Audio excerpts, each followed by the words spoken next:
Mbak Dukun juga saya bawakan. Barangkali yang suaminya nyambi dukun, nah ini orangnya. Ini cahaya tetap. Kemudian, wayangnya ini Cangik sudah jadi suster juga ada. Pakai jilbab. Ini pertama kali di Citadaya sebenarnya. Kemudian hadir juga hari ini yang sedang diliburkan oleh dunia, inilah Lady Gaga. Oke. Dan ada titipan dari Pak Martono. Ini yang suka bikin suasana menjadi lah ini cair power. Ini kalau Pak Ahmad paham banget. Kemarin kita baru datang di lagunya Hasto Broto, yang kemarin disampaikan Pak Ahmad ya. Inilah sembunyi saudara. Ini yang suka bikin tanda tangan palsu. Jadi Pak Adi ingin tanda tangan palsu dan kop surat itu saudara, ya awas. Ning kicairan kok. Cuti. Oke, nanti ada wayang yang sosok ganteng, inilah Kiseno. Wah, Kiseno. Wet angin teknik.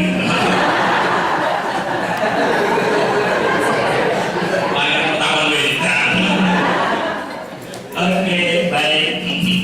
Tadi kita lanjut. Bapak Ibu, sepasang suami istri.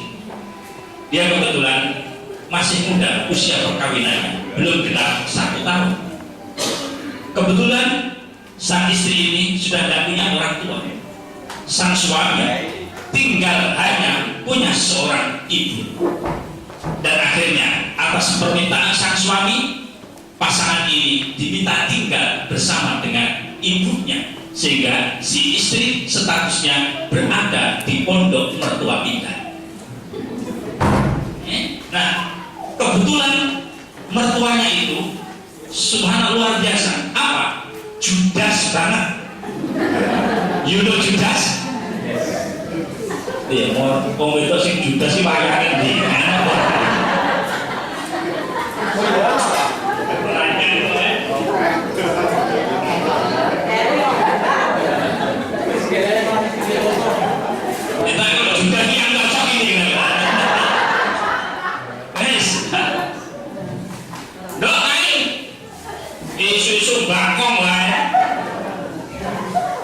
Kalau punya mertua seperti ini, itu bisa memendekkan usia saudara. Hidupnya yang paling berat ikut siapa? Mertua. Kalau mertuanya seperti ini, kalau mertuanya seperti Kiseno, no problem. Pasti matinya saya sayang. Oke, dia sayang. Mana? Sudah pagi. Kiseno. Ya kok mantune. Mertuanya jibas banget. Sehingga apa? Si istri ini benar-benar tidak tahan. Semua yang dilakukannya serba salah. Ibu mertua, iya. Ini menantunya.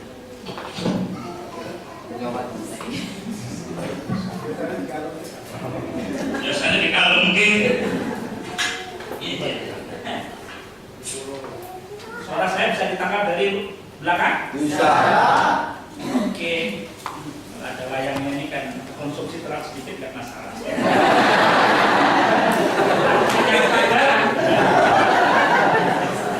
Sudah biasa.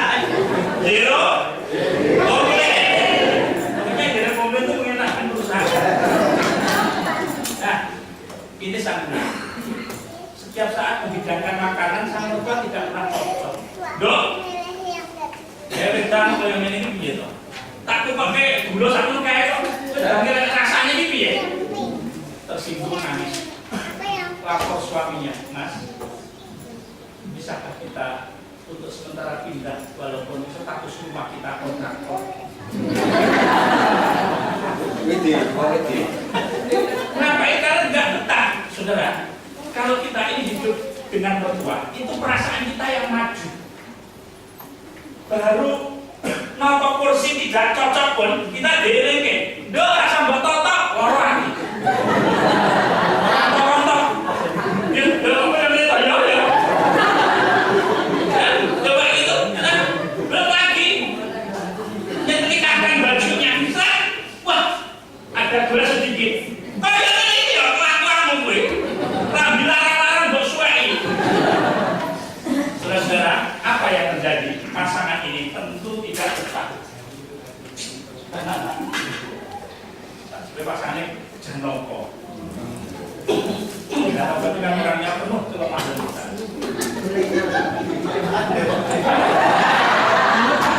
Ya mas, saya tahu jadi komentar saya. Oke, nah si istri bilang, my darling, ada apa sayang? Mas, iya, bolehkah saya mantul sesuatu? Silahkan, ada apa? Bilang sama aku sayang. Gini loh mas, sudah kira-kira 6 bulan kita berada di pondok mertua indah. Saya memang pertama bahagia banget, tetapi lama-kelamaan mas ini harus tahu ketika saya bersama dengan mas dan abah ibu mertua itu welcome, no problem. Aku disayang bagaikan permaisuri, bagaikan seorang yang sangat mulia. Tapi ketahuilah mas, ketika mas pergi ke kantor, nasibku ini sudah seperti ratapan anak tiri dan kesannya bawang merah bawang putih. Akhirnya saudara deh, apa? Saya sebagai seorang anak laki-laki harus menjaga ibu dan kuatkan saja. Toh ibu Yusmanya sudah sepuh. Maksudnya kesempatan kita untuk merawatnya gitu saudara. Awalnya tak lewat. Saudara, kita terima saja ini bentuk kebaktian kita kepada orang tua, apalagi ibu. Bukankah surga di bawah telapak kakinya sayang? Kan tidak bisa menolak ajaran suaminya, ya sudah lama. Tetapi mas, jangan kaget kalau tidak lama lagi mungkin bisa segera tahlilan 7 hari. Nah kenapa? Oh, sudah gak tahan mas. Luar memang aku cantik tapi dalam ini hancur. Hancur dulu perasaanku. Setiap hari komplain padahal inilah sebabnya mengapa karena ibu mertua tidak naik ke kanan di Sintagaya. Nah, saudara, akhirnya proses itu berjalan terus. Nah, setelah berjalan terus, si menantu tetap tidak kuat. Saking apa? Sudah jubel menghadapi komplain dari mertua setiap saat. Makanan yang disuguhkan tidak pernah diterima. Baju yang sudah disetrikakan dilondrekan, salah terus. Apapun yang dirasakan menantu tidak pernah ada kebaikannya sama sekali di mata ibu mertua. Bocah pacar itu lari ke semua, sih kamu kali kandokan jinali.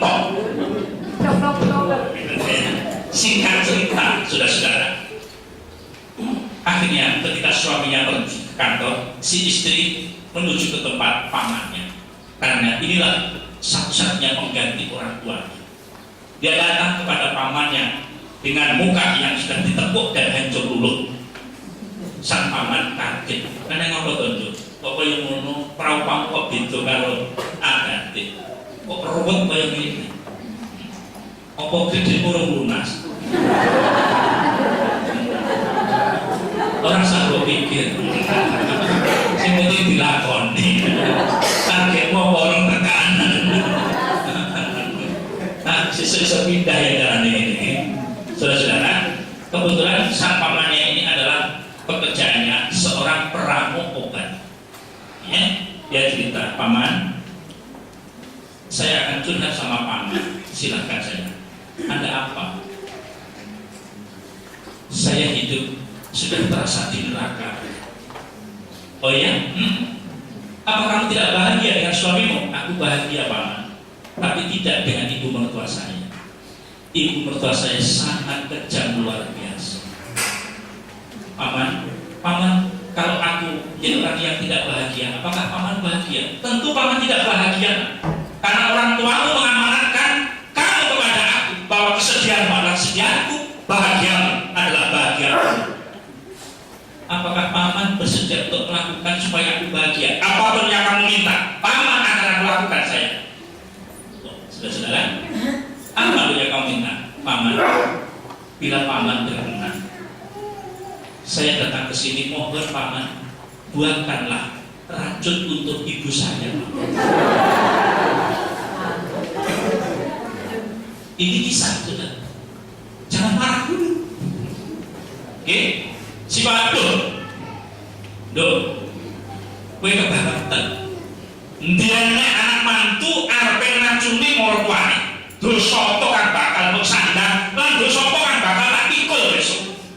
Dosa apa yang akan aku terima, dan dosa kamu juga terlalu berat membunuh ibu mertua sendiri. Tapi Paman, dia hanya pilihannya satu di antara dua. Ibu mertua saya yang tidak ada, apakah saya harus segera menyusul ayah dan ibu ke alam baka? Surung-surung dalam para genggen lemang suwa kang layon. Oh, ini namanya sendok tutur. Suasana sedih. Kalau musik gitar.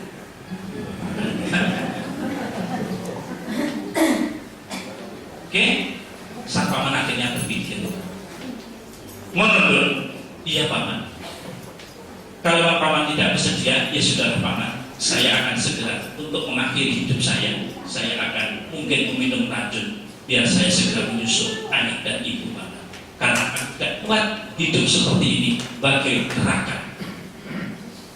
Luluhlah hati sang Paman, saudara-saudara. Luluh Paman, ya wes itu. Yang banyak bayang sing kok arepe tak sagui. Temung dinongkas kowe bahagia ini. 3 hari lagi datanglah kamu kemana? Datanglah si perempuan ini ke tempat pamannya lagi. Loh, racun kanggo mertuamu wis samengko ing gati sawe goyong kiri, sudah ready for use. Sudah siap. Tetapi racun ini Paman buat dengan efek mematikan jangka menengah. Kenapa? Kalau ini langsung efeknya diminum mati, maka kamu langsung dinyatakan sebagai tertuduh. Kemudian Pamanmu juga pasti ikut. Makanya racun ini Paman persiapkan. Kamu campur ramuh dengan makanan kesukaan ibu mertuamu. Dijamin lama-kelamaan ibumu akan berubah dan meninggal dunia dalam keadaan tenang, sehingga akan diumumkan telah meninggal dunia dengan sukses. Nah, senangnya minta ampun, luar biasa, dan bagi manis. Nah, saudara-saudara yang terhormat, bagaimana kisah selanjutnya? Nah, saya pamannya ini